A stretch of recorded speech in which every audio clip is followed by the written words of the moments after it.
എടാ വെടിവീരാ, വെടിവീരാ, കണ്ട ഹിന്ദുക്കളുടെയൊക്കെ നിരങ്ങി നടക്കണ വെടിവീരാ, അടി കിട്ടി ചുരുണ്ട് നടന്ന വെടിവീരാ, നിന്റെ ഉമ്മ വന്ന് ഇവിടെ കരഞ്ഞ് പറഞ്ഞത് ഉണ്ടായിരുന്നു എന്റെ മോനെ തല്ലി കൊല്ലാനാക്കിയേന്ന് പറഞ്ഞിട്ട്.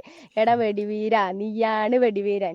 കണ്ട എത്ര നെല്ലിക്കാട് ഏതൊക്കെ അവളുമാരുണ്ട്, അവളുടെ ഒക്കെ നിരങ്ങിട്ട് നടക്കണ വെടിവീര. കഞ്ചാവ് അടിച്ച നാവും കൂടി തിരിയണില്ല അവനിക്ക്, നാവും കൂടി തിരിയണില്ല. ഞാൻ കണ്ടതല്ലടാ അസുരനെ കൊണ്ടുവിട്ടിട്ട് വരുന്ന ടൈമിൽ നീ കഞ്ചാവും ഷാജിയേട്ടൻ വെള്ളടിച്ച് സീനു വെള്ളടിക്കണത് ഞാൻ കുപ്പിന്ന് ഒഴിച്ച് കുടിക്കണത് ഞരങ്കം ഞാൻ കണ്ടതല്ലേ മോനെ. തെളിവ് എന്റെ കയ്യിലുണ്ട് മോനെ. ഇറക്കണ്ട നീ ഇങ്ങട്, തെളിവ് ഞാൻ ഇറക്കി തരാടാ മൈര നിനക്ക്. പിന്നെ ഞാൻ എങ്ങനെ പോയാലും എവിടെ കിണറ്റിന്ന് വെള്ളം മുക്കിൽ ഏത് ഇതാക്കാലും നിന്റെ ഉമ്മാന്റെ മറ്റേലേക്ക് വന്നിട്ടില്ലല്ലോ, നിന്റെ ഉപ്പാന്റെ മറ്റേലേക്ക് വന്നിട്ടില്ലല്ലോ മൈര. പിന്നെ എന്താ നിനക്ക് ഇത്ര ചൊറിയാന്? നായിന്റെ മകനെ, പെങ്ങന്മാരനെയൊക്കെ പറ്റിച്ച് നിന്റെ തന്ത ഉണ്ടാക്കിയിട്ടുണ്ടല്ലോ തറവാട് മുതൽ. ആദ്യം അത് അവരുടെ പേരിൽ എഴുതി കൊടുക്കാൻ നോക്കണം നായിന്റെ മകനെ.